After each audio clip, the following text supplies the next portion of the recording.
this continues to be the main and biggest crisis in international relations, eclipsing all of the others. We see that the two superpowers are trying to take steps to de-escalate the tensions between them and to try to at least bring the conflict in Ukraine under some kind of control, even if they perhaps may not be able to stop it entirely. I will come to that later in this program. But the point is that it is a superpower conflict, and for that reason, it is one that shapes affairs around the world in the most immediate and decisive way. Now, I say that because there's been a flare-up in the Middle East. The United States is now conducting heavy strikes against the Houthi militia in Yemen. By the way, I should say that I understand that they don't like to be called the Houthi militia, but I'm not addressing them specifically. This program obviously is for a wider audience, and if I start using different terms, I'm afraid that people won't quite know what I'm talking about. But anyway, there's been a series of air and missile strikes against the Houthis in Yemen. I expect that on the Duran, Alex Cristoforo and I will be discussing those in more detail. Donald Trump has published a post about it on his Truth Social platform. I'm not going to discuss this in today's program, though I don't want to deny its importance.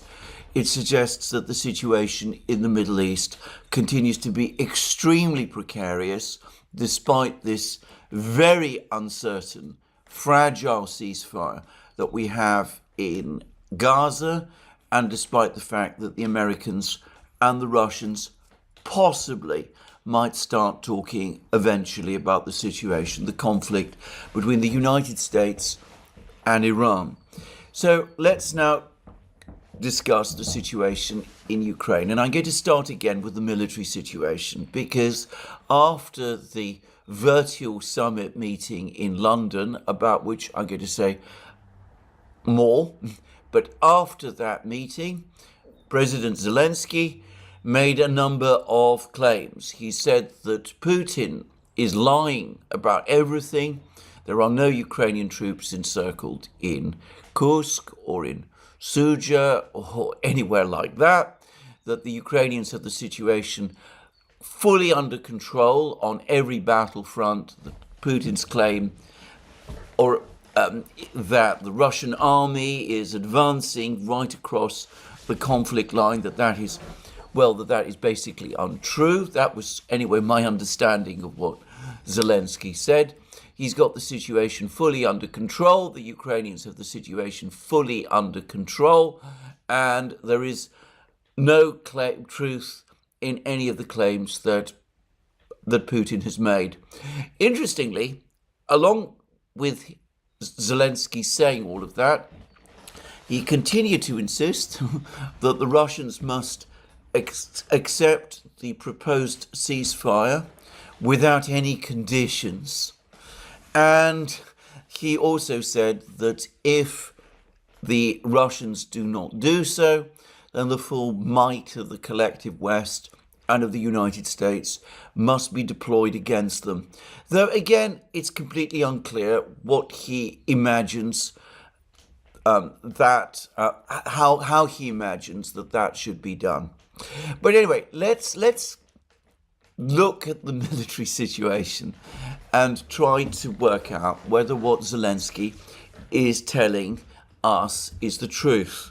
Well, I'm going to start by saying that early this morning, the Ukrainian General Staff published an updated map of the military situation, and it shows that the combat line has moved away from the town of Suja in Kursk region. So this appears to be an admission, a very, very quiet admission by the Ukrainian military that the Russians have indeed captured Suja. There's been no public announcement. The Ukrainians hardly ever confirm Russian gains. I ought to say that, it's quite often the case that the Russians themselves withhold information about Ukrainian gains, Ukrainian counterattacks, and that sort of thing. But they never do it on the level that the Ukrainians do.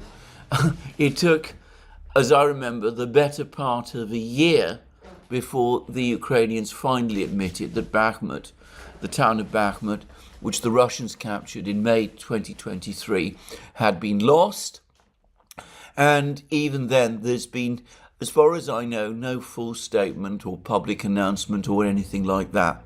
So the Ukrainians generally don't like to admit that they've been pushed back or that they've lost ground. But the Ukrainian General Staff, through the way it's published its map, appears to confirm that the Russians are indeed in control of Suja. Of course, in reality, there is absolutely no doubt about this. We've had lots of pictures and films of Russian soldiers in Suja, including close, well, not just close, around the famous department store in the center of Suja, which became such a topic of discussion both in the Ukrainian and Russian medias for a time. But anyway, there's no doubt at all that the Russians are in Suja. One sees lots of film and pictures of the Russians there. And the thing that strikes me about all of these pictures and films is that the soldiers are moving around Suja without any apparent fear of fighting. I mean, they don't seem to be concerned that the Ukrainians might attack them. So there's never been, over the last 2 or 3 days, any serious doubt, at least not in my mind, that Suja has indeed been recaptured by the Russians and that Suja is indeed fully under Russian control.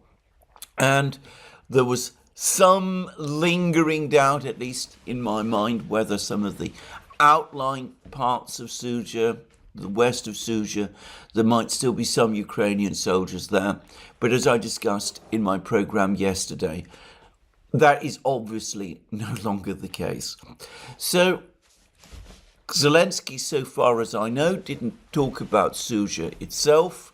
He did imply that the Ukrainians, however, still have a foothold in Kursk. He didn't admit to the single most important fact, however, that Suja itself, the only settlement of any significance that the Ukrainians were able to capture in Suja, that is now once again under Russian control. Now, what about the rest of the situation? And I say that because, of course, Putin, over the course of his press conference on Wednesday, said that a group of Ukrainian troops in Kursk region has been encircled by the Russians. Trump took that up and asked Putin to allow these people to live.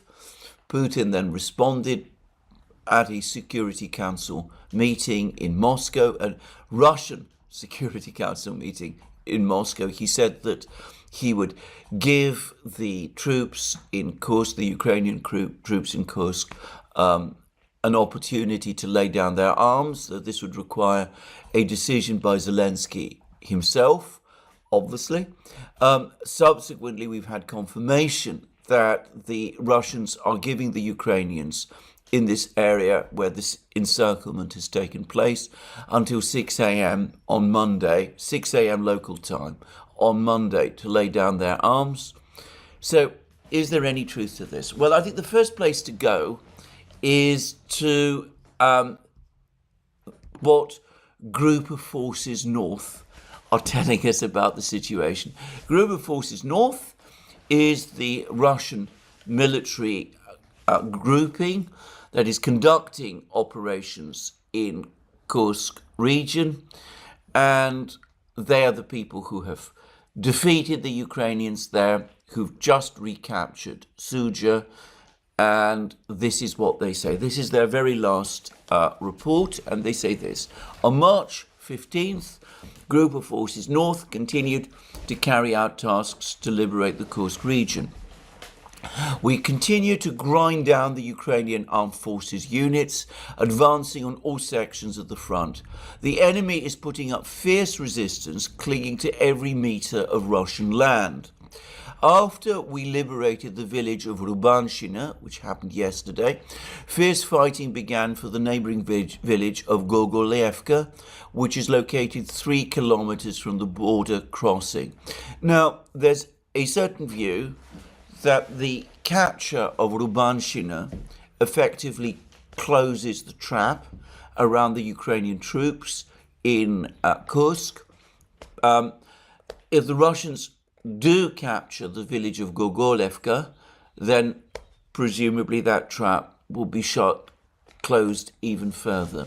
And then Group of Forces North goes on to say this: fierce fighting also continues in the forests around Guevo and west of Kurilovka.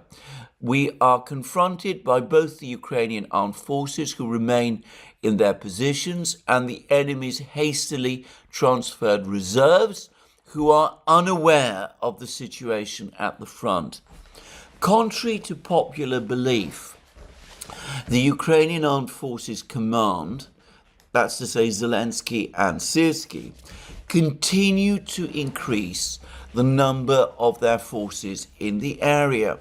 Over the past 24 hours alone, the enemy attempted to transfer airborne assault units of the 47th Mechanized Brigade, and hastily staffed assault groups of the 225th Special Regiment, the so-called Death Regiment, to the Sudzha border area.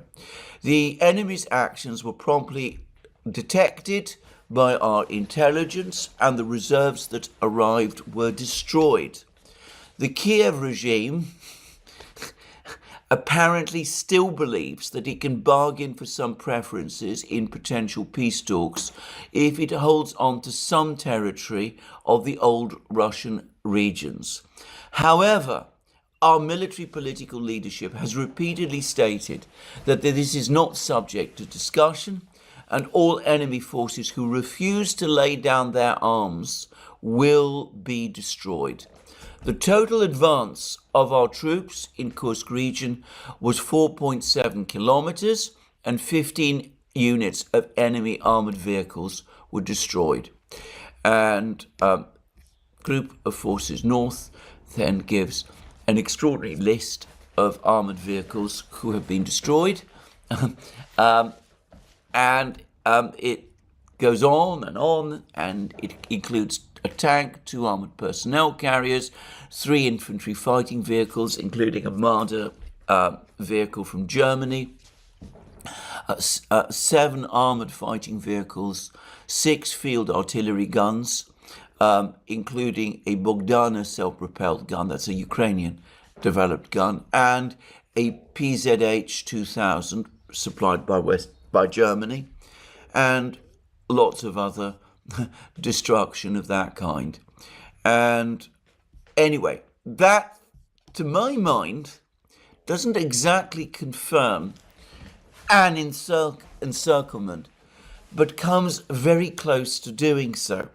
What Group of Forces North is saying is that the Ukrainian forces are being ground down, but that instead of conducting any kind of organized retreat, the Ukrainian leadership, Zelensky and Syrskyi, remain committed to trying to maintain some kind of foothold in Kursk region, and that they are continuing to pour troops into the bag, so that the bag is actually growing. The number of Ukrainian troops inside that bag is actually growing.